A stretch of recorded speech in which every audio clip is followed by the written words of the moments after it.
5 bulan usai dilantik sebagai pejabat Gubernur DKI Jakarta, Heru Budi Hartono diketahui langsung tancap gas memimpin Jakarta. Heru Budi Hartono tak ubahnya seperti gubernur pendahulunya, Anies Baswedan yang kerap menjadi sorotan.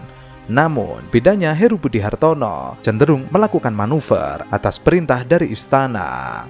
Gerak-gerik dan kebijakan Heru Budi Hartono tidak lepas dari pantauan media. Beberapa kebijakannya disorot bahkan tidak sering dianggap kontroversial. Antara lain, dianggap ingin membabat habis legasi Gubernur DKI Jakarta Anies Baswedan di Jakarta. Berikut ini beberapa kebijakan kontroversial PJ Gubernur DKI Jakarta Heru Budi Hartono. 1. Membuka kembali posko aduan di balai kota. Pejabat Gubernur DKI Jakarta Heru Budi membuka kembali meja pengaduan masyarakat di Balai Kota Jakarta Pusat. Layanan pengaduan masyarakat ini juga sebelumnya ada di era kepemimpinan Jokowi dan Basuki Cahayapurnama. Heru menjelaskan nantinya ia akan meminta di setiap perwakilan pemerintah kota administrasi di Jakarta untuk bergantian dalam menjaga meja pengaduan tersebut. Lebih lanjut, ia mengungkapkan meja pengaduan itu akan dibuka dari Senin hingga Kamis. Saya minta perwakilan dari wali kota, mulai dari asisten ada 4 ya. 3 ya, setiap hari bergantian, setiap wilayah ada di sini.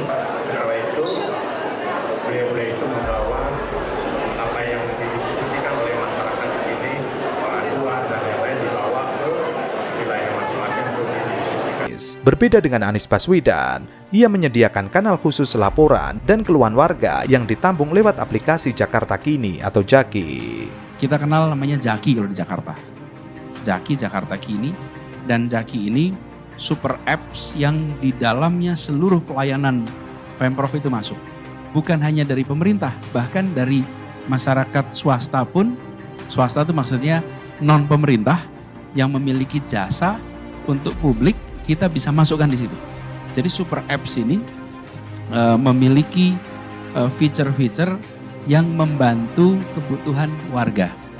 Ketika ada laporan hujan, banjir, maka ada jeda waktu berapa jam itu harus beres, sehingga secara sistem kita melakukan profesionalisme yang meningkat.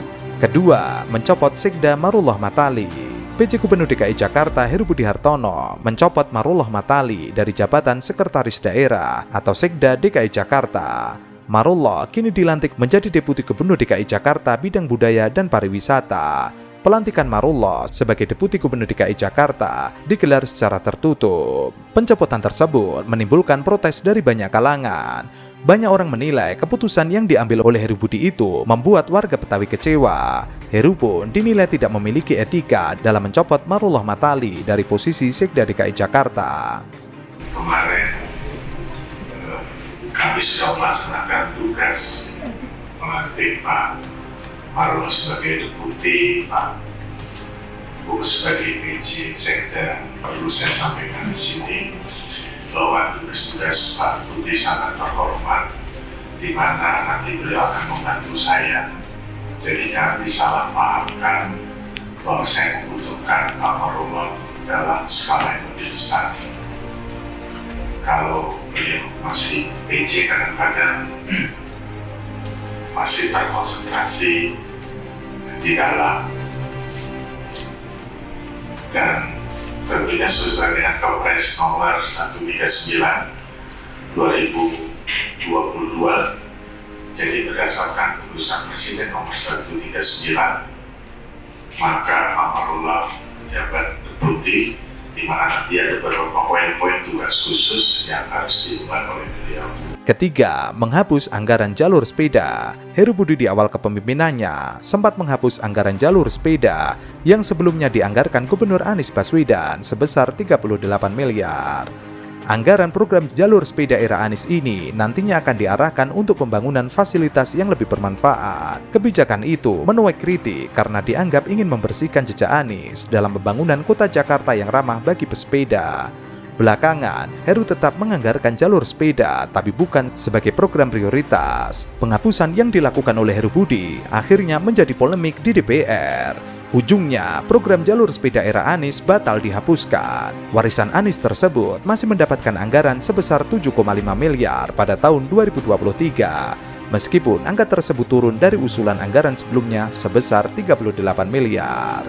Dikaji, terus saya minta juga mereka memikirkan jalur sepeda mana lagi yang memang efektif dan berkualitas untuk pengguna sepeda. Nanti diadakan FGD, itu mereka sudah oke. Evaluasinya berupa apa sih?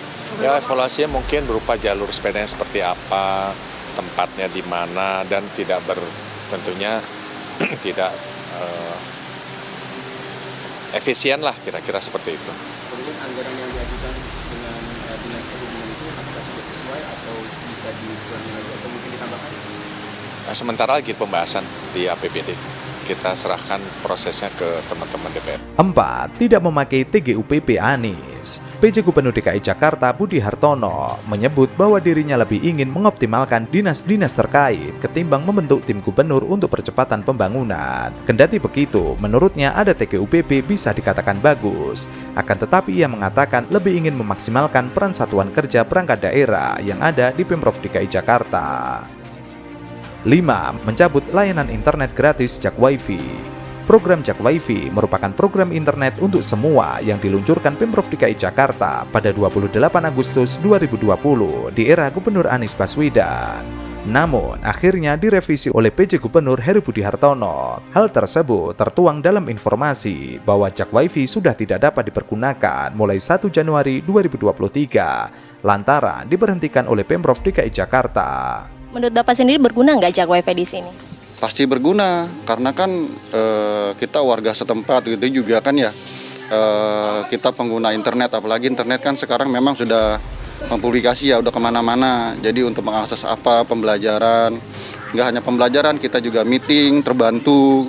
Terus buat apalah Zoom meeting, Google Meet itu juga terbantukan gitu. Namun, usai menuai kritik, layanan internet gratis Jak Wifi akhirnya kembali diperlakukan, hanya mengalami pengurangan titik akses per awal Januari 2023. Pengurangan titik akses ini merujuk pengurangan anggaran untuk Jak Wifi. Pemprov DKI Jakarta di bawah PJ Heru Budi Hartono awalnya mengajukan anggaran sekitar 174 miliar, namun hanya disetujui 56 miliar. Sehingga titik Jak Wifi dari 3.500 titik dikurangi menjadi 1.263 titik.